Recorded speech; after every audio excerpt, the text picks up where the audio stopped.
ახალი პატრიარქის არჩევით საქართველოს მართლმადიდებელ ეკლესიაში ახალი ეპოქა დაიწყება. ამას სულ რაღაც ერთი გაფართოებული კრება გვაშორებს. კანდიდატების გამოსარჩევად ჩატარებული კენჭისხრა და ხმების დღევანდელი გადანაწილება მხოლოდ სტატისტიკა არ არის. საინტერესოა, რა შინაარსს ხედავენ თეოლოგები და სხვა კომენტატორები დღევანდელი სხდომის შედეგში. დეა ბაძაღუა შემოგვიერთდა ახლა პირდაპირ ეთერში შეფასებებით.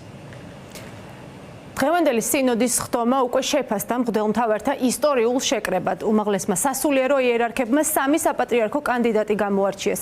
საპატრიარქო ტახტის მოსაყდრე სენაკისა და ჩხოროწყუს მიტროპოლიტი მეუფე შიო 20 ხმით, რუისისა და ურბნისის მიტროპოლიტი მეუფე იობი 7 ხმით და ფოთისა და ხობის მიტროპოლიტი მეუფე გრიგოლი ასევე 7 ხმით. ცხადია, ეს მხოლოდ რიცხობრივი მონაცემები არ არის და ბევრს ამბობს სინოდის შიგნით არსებულ განწყობებსა და მიმდინარე პროცესებზე. რა სამომავლო მოლოდინებს შეიძლება ქმნიდეს დღეს კანდიდატთა მიერ მიღებული მხარდაჭერა და რა შეფასებებს აკეთებენ თეოლოგები. მართვა გამგეობის დებულების მიხედვით იმისთვის, რომ კანდიდატი პატრიარქი გახდეს, მას 39 ხმიდან ხმების ნახევარზე მეტი, ანუ მინიმუმ 20 ხმა უნდა ჰქონდეს. სწორედ ესაა ხმათა ის რაოდენობა, რაც მეუფე შიო მუჯირმა დღეს მიიღო.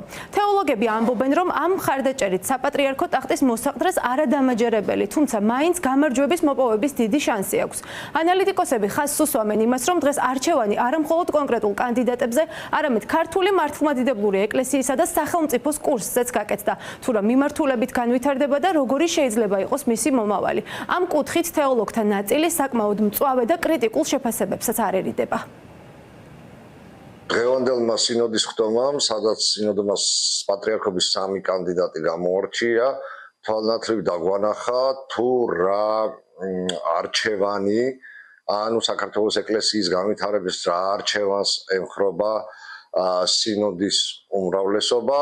ეს არის არჩევანი რუსული, პირდაპირ შემიძლია ვთქვა, ასევე ფრიად სამწუხარო, ალბათ მათთვის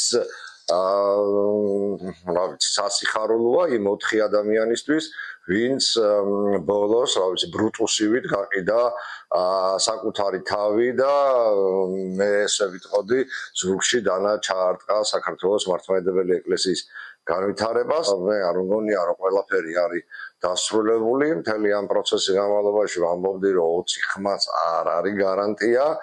ბევრი რამის, თუმცა ეს არის საკმაოდ სოლიდური კაპიტალი მეუფე შიოსთვის, მაგრამ მეუფე შიოზე უფრო მეტად რუსეთის მართლმადიდებელი ეკლესიისთვის, რუსეთის სპეცსამსახურებისთვის. რაც შეეხება კანდიდატებს, მინდა ვთქვა, რომ სამივე მათგანს გააჩნია გამოცდილება სხვადასხვა მიმართულებით, შეიძლება ითქვას ურთიერთშემავსებელიც კი და დღეს მიღებული ხმები შესაძლოა იძლეოდეს გარკვეული სუბიექტური შეფასებების შესაძლებლობას, თუმცა ობიექტური რეალობის დადგომამდე ჯერ კიდევ დარჩენილია ის დრო და ეტაპი, როდესაც იქნება გავლილი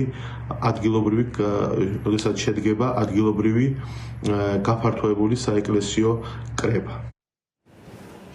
კიდევ ერთი მნიშვნელოვანი აქცენტია, ჩანს თუ არა რაიმე ტიპის ჩარევის ან გავლენის მოხდენის კვალი. ამასთან დაკავშირებით თეოლოგები ორ ფაქტორს უსვამენ ხაზს. ქართული ოცნების მიერ მეუფე შიო მუჯირის პირდაპირ თუ ირიბ მხარდაჭერას და რუსეთის საგარეო დაზვერვის მიერ საპატრიარქო არჩევნებთან დაკავშირებით გაკეთებულ განცხადებას. გარდა ამისა, პატრიარქის გარდაცვალების შემდგომ პერიოდში საზოგადოებამ არაერთი მღვდელმთავრის განცხადება ნახა. მათ შორის ღიად და საჯაროდ საპატრიარქო ტახტის მოსაყდრის სენაკისა და ჩხოროწყუს მიტროპოლიტის მეუფე შიო მუჯირის მხარდასაჭერად დაფიქსირებული პოზიცია. ისინი მის მოსაყდრეობას პატრიარქის ანდერძად მოიხსენიებდნენ და მღვდელმთავრების მიმართ, ვინც მას ხმას არ მისცემდა, სინანულით ერთგვარ მუქარასაც არ ერიდებოდნენ. სასულიერო პირებთან ერთად ამავე რიტორიკის კომენტარებს აკეთებდნენ ქართული ოცნების მხარდამჭერი სხვადასხვა სფეროს წარმომადგენლებიც.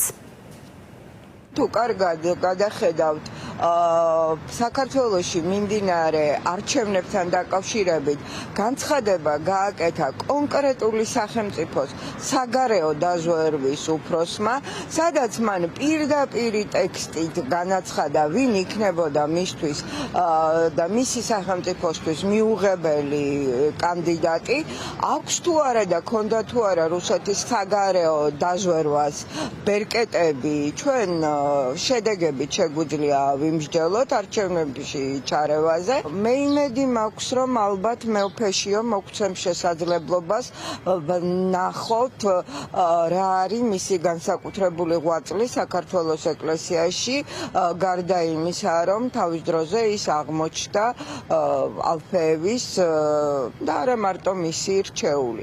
ნახოთ, რას მოგცემს დანარჩენი პერიოდი. ვინც მონაწილეობდა, მათი განწყობები ყველაფერი ვიცით, რომ მე მგონია, რომ მეუფეშიოს ხმები გაიზრდება კიდევ უფრო. ჩვენთან ესე, როცა ხედავენ, რომ ლიდერი გამოკვეთილია, ყველა ცდილობს, რომ იმის გვერდზე დადგეს. მე რო თქვა ჩარევა არ ყოფილიყო ვინმე დაიჯერებს. განსაკუთრებით რა თვალში საცემია, ეს ბოლო 40 დღე, ეს არის სოციალურ ქსელებში ესეთი რაღაც მოწოდებები, მათ შორის სასულიერო პირებისგანაც, თუ ისე ამ ტროლებისგან, ბოტებისგან, რომლებიღაც კონკრეტული კანდიდატების მიმართ. ეს არაფერი. იქ რაღაც იყო რამდენიმე ესეთი პოსტი, რომ ვინც მას ხას არ დაუჭერს, წეული იყოს ასე ისე. ანუ რაღაც აი დაშინების და ესეთი ბულინგის სისტემაც გამოჩნდა. ეს ჩარევა არა არის. მიმდინარე პროცესები ისტორიულია თავისი მნიშვნელობითა და მიმდინარეობითაც. კათოლიკოს პატრიარქის უწმინდესისა და უნეტარესი ილია მეორის თითქმის ნახევარსაუკუნოვანი ეპოქალურ ეტაპად შეფასებული მმართველობის შემდეგ სინოდმა ქართული მართლმადიდებლური ეკლესიის ახალი საჭეთმყრობელი უნდა აირჩიოს. როგორც თავად მაღალი სასულიერო იერარქები და თეოლოგები ამბობენ, კათოლიკოს პატრიარქის გამორჩევის შემდგომ დაიწყება ახალი ეპოქა როგორც სასულიერო, ასევე საერო ცხოვრებაში. ეკლესიის ახალი მწყემსთავარი საქართველოს ახალი კათოლიკოს პატრიარქი 17 მაისამდე უნდა გამოარჩიონ.